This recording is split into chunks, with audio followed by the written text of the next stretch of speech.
We'll start with your reaction to this ruling. Well, it's a very significant ruling. Religious institutions under the First Amendment should be free to decide who it is that teaches their faith, the tenets of their faith.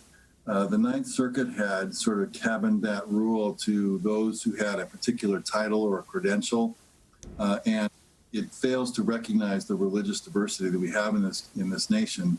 Many religious organizations, minority faiths in particular, don't use those terms, don't have those particular credentials for those who lead and teach their faith. And so it's important that the religious institutions themselves are free to make those determinations themselves without government interference, in this case, including a court of law. You talk about government interference when it comes to religion. Quite frankly, we've seen that in action during these coronavirus shutdowns, with churches and places of worship being forced to shut down during this time. We've spoken to multiple pastors who've come on this program specifically talking about how they just wanted to meet with their congregants and they weren't able to do so. What do you think about all this happening during this time right now, during coronavirus response? Well, it's, the religious community is a community that obviously cares very much about those around them. It's a balance. I mean, they obviously want to act in a way that's responsible and protective of the community itself with the coronavirus. There were early reports of churches, choir meetings where the virus was spread throughout those attending the meetings. Churches don't want to bring harm to anyone in their congregation or outside their congregation.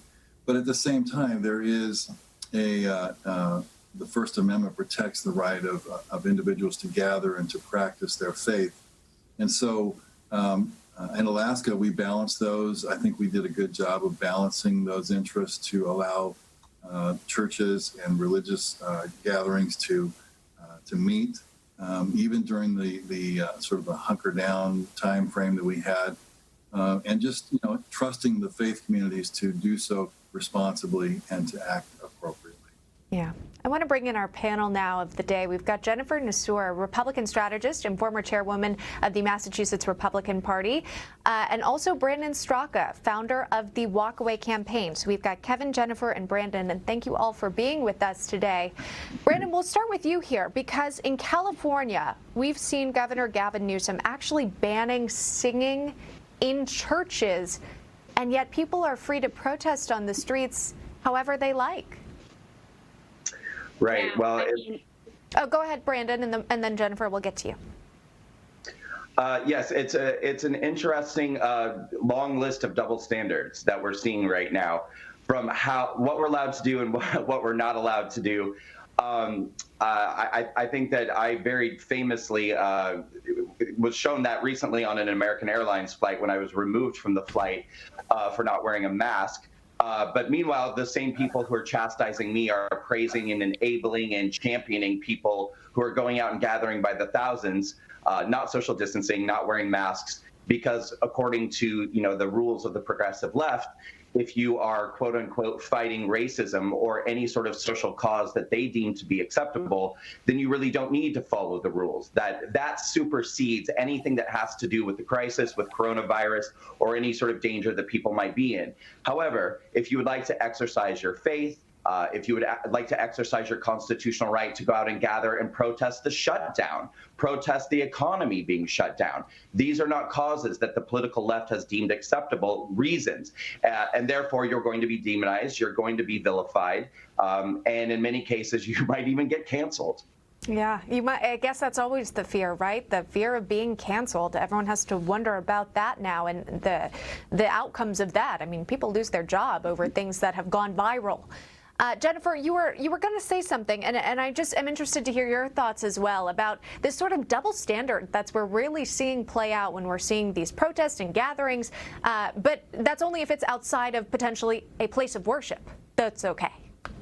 Right, exactly. And what I find interesting is that I have a child who should have made her communion months ago and couldn't. And if the churches can control the population that comes in, they can properly space people out. people who are faithful and are going into their place of worship understand rules and regulations possibly better than anyone just walking around outside on the street. And so it's a who is able to go and protest and who can't worship. And all of a sudden, it's if the left says it's okay, it's okay. But if anyone wants to do anything outside of what they say is okay, you should be banned and stuck at home. Kevin, have you heard any specific lawsuits in your state in regards to this encroachment of religious freedom? No, in Alaska, we haven't had that experience, and that's primarily because Governor Dunleavy, with my advice, has done a very good job of accommodating our religious communities. We have a mayor in Anchorage who has been more restrictive, and there's been some tensions in that respect, but we haven't had any lawsuits that have been brought.